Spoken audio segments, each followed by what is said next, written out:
something. Anyway, Halestorm? you know, it's never an easy road. You guys have been doing this for years. You're out there. There's a lot of guys here. They think that it comes in a silver platter. So this is a question for each of you individually to answer is about the necessary evil or the biggest roadblock you had personally and what it meant and what you did to overcome it to ultimately achieve this goal together as a family. And just so I want to interject this before you answer, to give Lizzie another 30 seconds to come up with an answer, is it does come down to relationships. And this band right here is the epitome of the relationship builder. You know, they have a street team that they call themselves the Storm Chasers. And you know what? They take time after every show to talk to everybody as fast as they can, and they remember everybody's face and name. All right? So remember that about relationships. Now the hot question. Joey, go ahead. So wait, what was the question? No, what roadblock, right? Yeah. What was you had a roadblock, obviously. There's a struggle getting there. You know, what was the biggest roadblock that you had, and how did you overcome it? Because a lot of these guys, they get frustrated. How do you overcome that? Personally, just I mean, there's so many. All right, with guitar playing, I hit a wall before the first record. It's probably almost a year and a half. You know, it's like I got a point where you don't know what you don't know anymore. You know, it's like and I didn't know how to learn was my problem. I couldn't figure out how to learn. So, I mean, I was lucky. I met a guy when we were out in LA during that time. A buddy of mine, Eric Friedman, who's, you know, I guess I was just lucky at that point. He just liked to play, and he was a world-class guitar player. You know, metal and blues, which is what I love, and both of those. And he, you know, we would just jam, and he'd show me stuff. You know, here's a Lamb of God rig. Oh, here's, you know, check out this Stevie Ray Vaughan lick, you know, and doing that, and it opened up my mind, and now I've got new ways that I've kind of figured out on my own. Just recently I've started getting these DVDs, you know, just doing it, go to Guitar Center, pick out some DVDs, and just start learning, you know. I don't know how to do any of that stuff before, and my favorite thing is this app, if you have an iPhone or any app, I don't know where it's all available. It's called Capo. I think it just came out, and we've been busting our ass on it. It's just takes any song in your library and slows it down, you know? So if you want to learn these Lamb of God riffs, which are absolutely insane. Which really any normal person can only do it at like half or a quarter speed. Yeah. You know, if you want to do it full speed, you gotta... Or, you know, even solos, like, and I'm even listening to music differently in the last few weeks. Just every time I hear something on the radio, I'm like, I have to know that solo now. I don't know that, you know, and the key is learning by ear, not searching out the tab. The key is that you have to learn by ear. Otherwise, you have to be able to get the music from your head to your fingers, and learn by ear is the only way. I don't know if that is what you're looking for. Josh, what about you? I don't know. I guess one of the ones that I can think of is like right when we first got signed, it was kind of like.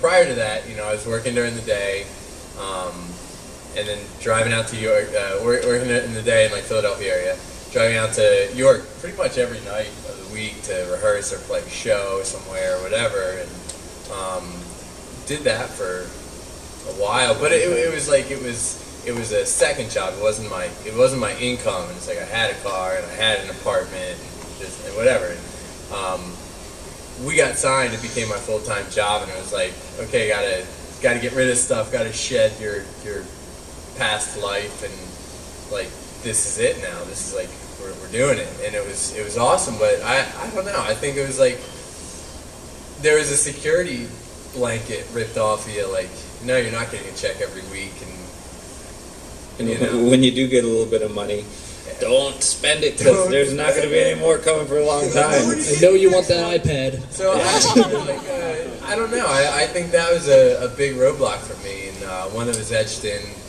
you know, as for as long as I can remember. It's like you work your ass off, you get a paycheck at the end of the week, and it was just this is way more rewarding in so many different ways. You know? Rich in experience. Yeah. but you know, that I think at the time that took a lot of time for me. That was a big security. Yeah, the no backup plan thing, and ultimately it does make you work harder. Like well, I can't do anything else well. You know, you stick me in front of a room full of people, I'll sing my butt off. But man, don't ask me to serve you a drink or anything. Or Wait a second, you used to serve over at the Waterway, right? Yeah, I'm a terrible. There's many people. I'm sure there's somebody in this room that knows I'm a terrible waitress. But I don't know. For me, the transitional point of when all of a sudden it's not just about we're going to get up and we're going to play and we're going to have fun because that's, you know, and everything. And now it's you know, like I kind of touched on before, you have all of these people around you that kind of now they depend on you, you depend on them.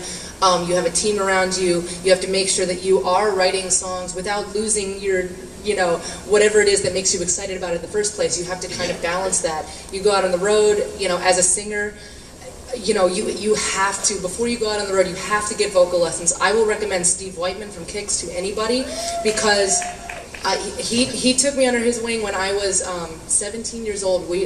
For like 2 years. I went to, you know, it was Ray's Music in the basement, and he, you know, he taught me everything that I know. You know, there's a difference. Like people always say, like, oh well, I was a born singer. I was okay. Yes, you're born to sing. You're born to do music. You're born to play guitar. But have somebody teach you about how you can use your instrument. For me, he opened up a whole new world. Like, I didn't know I could do that. I didn't know what kind of range I had. I didn't know what I was capable of. I didn't know where my limits were.